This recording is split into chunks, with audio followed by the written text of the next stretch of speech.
वक्त हो गया देश और दुनिया की खबरों को फटाफट अंदाज में जानने का। सबसे पहले आज की वो खबरें देखते हैं जो देश भर में सुर्खियों में हैं। देश टॉप 10।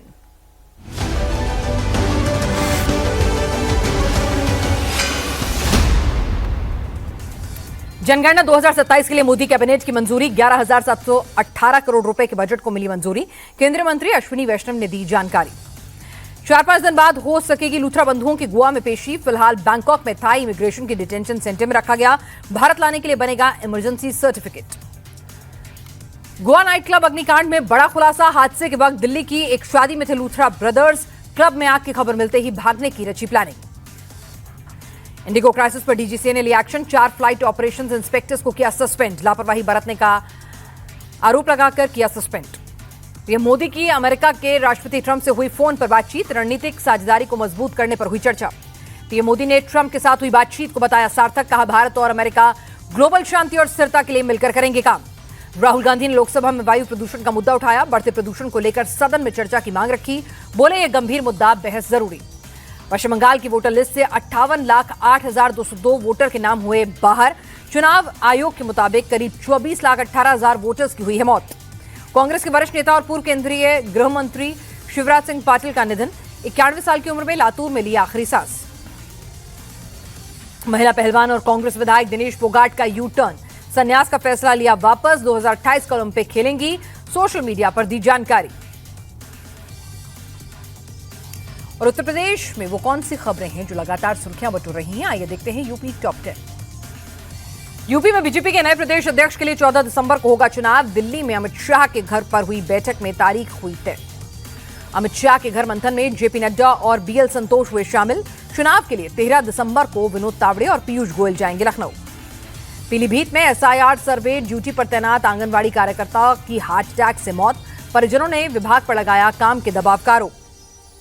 रायबरेली में पुलिस और बदमाशों के बीच मुठभेड़। एक बदमाश के पैर में गोली लगी। 3 साथी गिरफ्तार। नकद और पिस्टल बरामद। हापुड़ में पुलिस और बदमाशों के बीच मुठभेड़। एनकाउंटर में एक बदमाश गिरफ्तार, दूसरा फरार। बुलंदशहर में भी पुलिस की चोरों से मुठभेड़। पुलिस ने एनकाउंटर में 2 बदमाशों को किया गिरफ्तार। एक बदमाश को लगी गोली। अयोध्या में नर्सिंग के छात्र की संदिग्ध हालत में मौत। पुलिस और फोरेंसिक टीम मौके पर पहुंची। पुलिस मामले की जांच में जुटी। यूपी के महाराजगंज में मूर्ति विसर्जन के दौरान मौत मामले में कोर्ट का फैसला। 10 अभियुक्तों में शामिल सरफराज को मिली फांसी। बाकी 9 अभियुक्तों को आजीवन कारावास की सजा।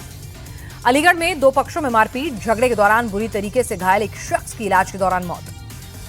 लखनऊ में डिप्टी सीएम के घर पहुंचा फ्रॉड। नोएडा का रहने वाला दशरथ पाल अरेस्ट। खुद को दिल्ली बीजेपी अध्यक्ष का प्रतिनिधि बताया। और अब देखते हैं देश के दूसरे राज्यों में कौन सी खबरें सुर्खियां बटोर रही हैं। देखते हैं राज्य टॉप 10। आंध्र प्रदेश में बड़ा सड़क हादसा। गहरी खाई में गिरी बस। 9 लोगों की मौत। मृतकों की संख्या बढ़ने की आशंका। विवादित आईएएस संतोष वर्मा की बर्खास्तगी की सिफारिश। मोहन यादव सरकार ने केंद्र से की सिफारिश। कृषि विभाग के उप सचिव पद से भी हटाया। मुंबई में मस्जिद बंदर स्टेशन के पास हुआ हादसा। पुराने भवन की बालकनी का एक हिस्सा गिरा। एक शख्स की मौत, 2 लोग घायल। दिल्ली में अतिक्रमण के खिलाफ डीडीए का एक्शन। सैनिक फार्म इलाके में अवैध बंगले पर चला बुलडोजर। अवैध कफ सिरप मामले में ईडी की छापेमारी। लखनऊ, वाराणसी, जौनपुर, रांची, अहमदाबाद समेत 25 जगहों पर एजेंसी का छापा। उत्तराखंड के बाजपुर में निजी स्कूल में बच्चों को कलमा पढ़वाने का वीडियो हुआ वायरल। हिंदू संगठनों ने जताई आपत्ति। एसडीएम को सौंपा ज्ञापन। स्कूल के खिलाफ जल्द कार्रवाई की मांग। बिहार के बेतिया में पिटाई के बाद युवक की मौत। आक्रोशित लोगों ने सड़क जाम कर आगजनी की। मौके पर पहुंची पुलिस की टीम ने हालात को काबू में किया। झारखंड के धनबाद में 9 दिन से जारी है गैस रिसाव। अंडरग्राउंड खदान से निकल रही जहरीली गैस से अब तक 2 महिलाओं ने तोड़ा दम। राजस्थान के चूरू में चाइनीज मांझे से सेना के जवान की गर्दन कटी। जवान का अस्पताल में इलाज जारी। गर्दन में लगे कई टांके। भुवनेश्वर के सत्य विहार इलाके में लगी भीषण आग। इलाके में मची अफरा तफरी। आसमान में उठता दिखा काले धुएं का गुबार।